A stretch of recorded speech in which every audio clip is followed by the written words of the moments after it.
oh my God, babe, you have to see this. I've been like, oh my God, I went down a rabbit hole, I'll admit, but fanfics, it's, babe, it's insane. Like, I never really, like, looked up that. Obviously, I get, like, tagged in the, like, the fan edits and stuff a lot, but the whole concept of, like, the fanfics completely got lost on me.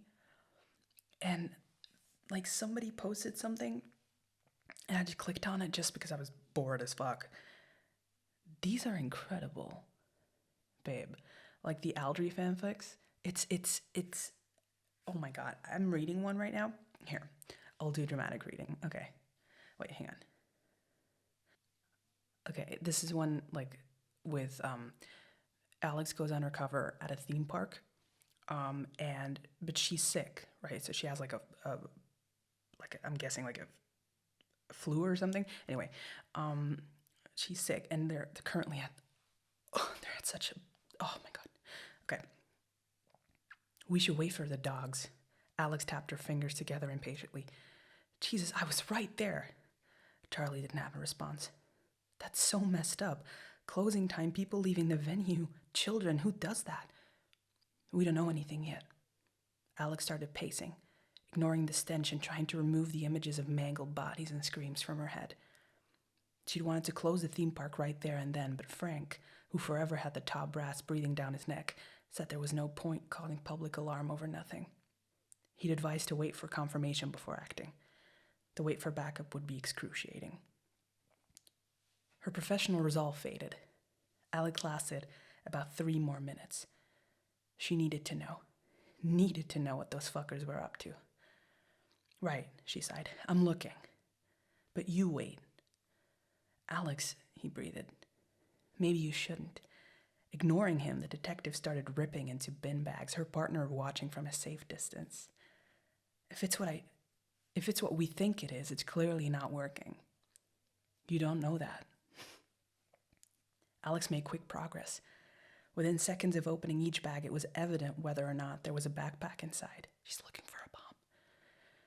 She tossed the ones she checked over to one side of the underground facility, growing more confident with each step, growing less careful. Final few, she said triumphantly, upturning the last trolley and wading through the contents, kicking an obviously emptier bag liner to the side. This one wasn't worth checking. It must be... Alex didn't register the noise. All she felt was her body being flung backwards. Then darkness. Babe! They kind of, I think they were kind of inspired by season 2, episode 3, but oh my God, like, I was reading that and I was like acting that out and stuff. Like, oh man, if Sophia would, oh man, it's good. It's good. I love it so much. It's like, there's like a lot of them that are like I like the drama ones, right? I like the stunt ones. I like the ones where like Alex gets like beat up and stuff because it's so fun to shoot. Like, oh my God, there's this one. Okay, sorry, I was scrolling. There's this one, right? About a cave. So they do a lot of like, about like Audrey and Sarah, right? Amy's character, Sarah, the cardiologist. So it's like Audrey and Sarah are always like kind of a duo. And so Audrey gets a phone call while she's on lunch break, right? Hey babe, sorry, I know you're busy right now, but are you okay? Audrey panicked instantly. Well, yeah, I'm okay, just enjoying my day off. Alex chuckled nervously. Alex, what the hell is going on? Well, I was on a run by the cove and I thought I'd take the scenic route, but I'm kind of stuck right now. Where the fuck are you? Audrey blinked back tears. Are you hurt? Tell me where you are. She let out a sigh of relief when Alex assured her that she hadn't been injured and did her best to give directions to where she was in the cave. You're not ready for this, babe. As they made their way down the rocky path, because Sarah is with them, and into the caves, Audrey couldn't help but worry about her girlfriend's condition. She'd said she was fine, but the detective had a history of not being exactly truthful when it came to her well-being. She doesn't. That's so relatable. Audrey shook away the image of an injured Alex, an Alex she had seen too many times before. She said she wasn't hurt. Trust her judgment. The air was cool and damp, heavy with the scent of earth and stone, and Audrey could hear the distant drip of water echoing through the cavernous spaces around them. They continued on, the path becoming narrower and more difficult to navigate, forcing them to proceed slowly and carefully. The cave was a maze of darkness, twisting and turning like the intestines of some vast ancient beast. Time seemed to drag on as they pushed deeper into the cave system. Audrey's heart raced, her palms sweating from both fear and exertion. She tried to focus on remembering the directions Alex had given them, praying that they were on the right path. But as they turned yet another corner, they found themselves faced with a fork in the tunnel. There was no sign of Alex, and they couldn't remember which way she'd said to go. "Wait, I think I hear something," Sarah whispered, tilting her head to the side. Audrey strained her ears but couldn't make out anything beyond the steady drip of water. Just as she began to suggest they split up, Alex's voice echoed through one of the tunnels. Audrey? Audrey tried to call out for her girlfriend but couldn't get the words out. Alex! Alex! Sarah aided. The two women were enveloped in silence, both straining their ears for a response. "Alex, it's Sarah. Audrey's right here with me. Could you call out for us?" Alex called out once more, followed by a wheeze. Audrey and Sarah exchanged worried glances and hurried down the tunnel, guided by Alex's voice. "Alex, baby, are you okay?" "I'm okay, just I'm acting it. Of course I'm acting it, babe. I was doing this all day. I'm okay. Just a little winded. I think I fell." They both gasped at the sight before them. She was indeed hurt. Sprawled on her back, her right arm lay limp over her stomach, and a long, jagged rock had dug itself into her right leg. Blood trickled down her thigh as she tried to remove the impaled object. "Lex, you lay fucking still, I'm coming!" Audrey snapped anxiously, rushing over to her side and taking Alex's calloused hands in hers. "You're staying right there until an ambulance gets here." It's so good. Babe, it's so good. Can you imagine that? Can you imagine us shooting that? That would be so much fun. Like, these fanfic writers, I swear to God, some of them are better than some of the writers that we have on staff. Like, it's so good. It's so good. Like, it's insane. Oh my God. Okay, this one I was actually, it was kind of weird to read it because this one was about like the day that I told you about, like the the day where I cannot remember the episode for the life of me, but the one where like Audrey's hurt and Alex comes home, she sees her, and I kind of had like a weird moment when that happened because I was imagining you and stuff. Yeah, this is about that. So it was kind of weird to read, but it's like, okay, I'll, you can read the rest of it if you want. Alex sighs, the sound of her key sliding belatedly into the lock, music to her ears. She can't wait to see Audrey. She'd had a well-deserved day off today, grabbing coffee with some friends that was made by a barista in a decorative mug rather than by an equally shattered medical professional in a disposable cup.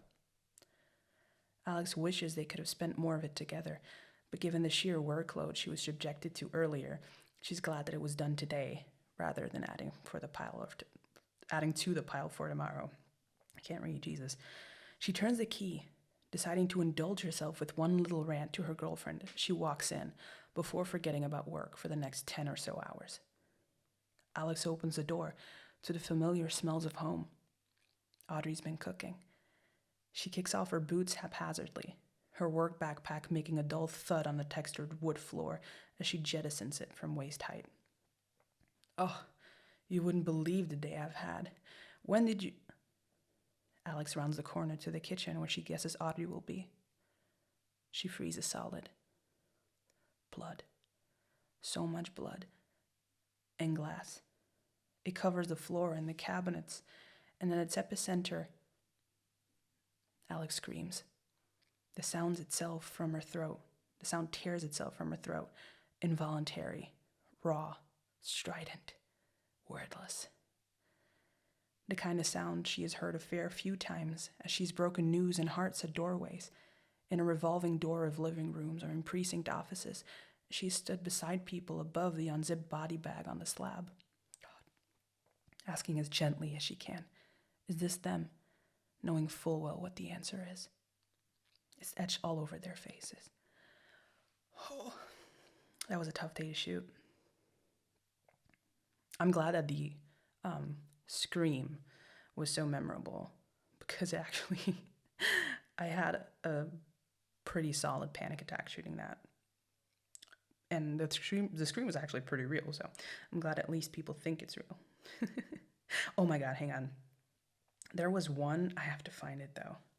There was one which was like it was a karaoke. Oh my god, they went karaoke singing. Hang on, I have to find this one. They went karaoke singing, and it was like Alex, Audrey. It was, oh my god, I'm not gonna be able to find it. It was so, oh my god, it was just all over the place. It's like an undercover thing, and like Alex and Frank are together at like a karaoke thing, and they bring along Benson and Isabel, right? So the ME and the tech computer guy. And like they keep on insisting that it's a team building, but Frank keeps on insisting that it's actually an undercover operation because they're supposed to catch like a drug dealer that was sighted in the karaoke place. But instead, like the whole team just kind of hijacks it to go like sing karaoke and stuff. And then Alex invited Audrey, and she's like, "Thanks for the invite, guys." And Frank's like, "It's an undercover operation." It's so funny. Oh, it was so much fun. I loved reading that. Baby, you really have to read some of those fanfics. They're actually amazing. Yeah, that's basically what I've been doing all day. Oh, man. And you know what? There's like so many more that I haven't gotten to yet. I kind of want, what if I made like, okay, so here's the thing. What if I made like an undercover account? What if I made like and I pretend to be like a Westbound fan, and I just like start like not writing fanfics because I can't, but like what if I just like reviewed them and stuff and they would never know it was me? Wouldn't that be so fucking funny? And then maybe like once the show ends and like Inferno ends and everything, I can go back and actually say like, huh, it was me all along. Like, could you imagine that? That'd be so funny. I might actually do that. Because you know what the thing is? Like the fanfics, like, okay, we're not talking about like the sexy stuff, right? But just like the story fanfics, the ones that I just read, like those ones, they're so good that I'm like, this is disconnected from me as a character, right? Because like while I'm reading it, I can hear me saying it. I can hear Sophia say it. I can hear Amy say it. I can hear Chris say it. But it's like disconnected because you read it. You know, it's like a script that you read. So I don't have to look at my own face with like the fan edits and stuff. So I think there might be something in that fanfic thing. I really think there might be something. Oh man, this was the best way to spend a day, honestly. Anyway, how's your day?